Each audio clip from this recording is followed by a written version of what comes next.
best Christian. You can use Betty's website at bettybowers.com.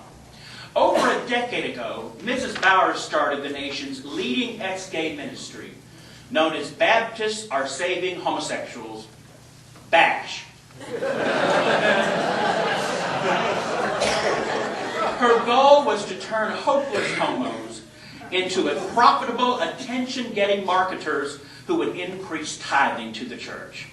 In the process, they would also become artistic husbands to women who are so flummoxy they otherwise wouldn't know how to pick throw pillows for sofas, complementary fabrics for lining drapes, or what shoes to match their gowns. Mrs. Bowers started her ex-gay ministry over a decade ago, and to date she has saved tens of homosexuals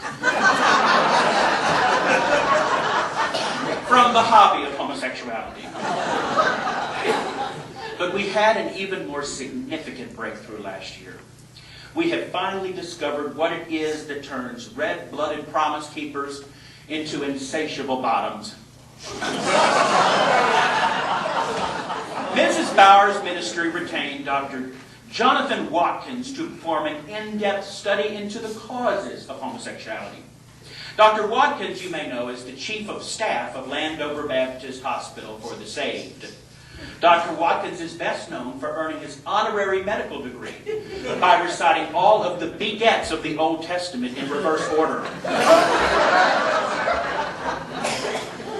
Dr. Watkins took 5 of these homosexual men out to a cabin in the woods with him for a long weekend to see if he could discover what causes this ailment.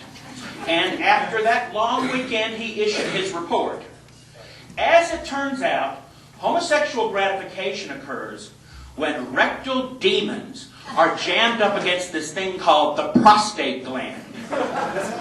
Because their space has been invaded, the demons stimulate the gland with their scampering hooves and tiny little tridents. If it weren't for these rectal demons, buggery, it turns out, would be no more enjoyable than sticking a giant Q-tip into your ear. As a result of this discovery, Dr. Watkins has ordered that all male hospital patients will automatically have their prostate glands removed upon entry for any reason. After all, the choice boils down to removing the gland or removing the demons. And as any Christian doctor worth his leeches can tell you, demons are a lot harder to find and suture. Now, for children, it's best that you take corrective action before the boy is faced with the choice of whether to engage in the pastime of homosexuality. At our website, we have a potpourri of preventive measures to ensure that your child grows into a manly man. And I just want to talk about 2 very important ones with you. First, make sure your child does not sit on the toilet unless he's having a bowel movement. Creation scientists have confirmed that on average, men take a poopy only 1 out of every 4 times they go to the restroom. Homos, on the other hand, sit on the toilet every single time.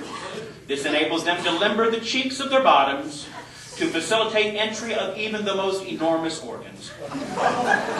As soon as your child is able to walk, you must make certain that he stands at urinals when peeing and speaks not a word, especially in response to coy whispers from any Catholic priest that might be in the next stall. Second, make sure your son cleans his plate.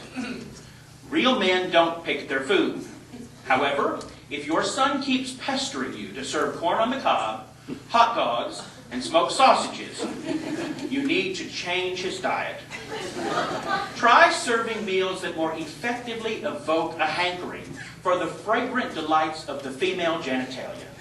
And artichoke stuffed with tuna fish will usually do the trick.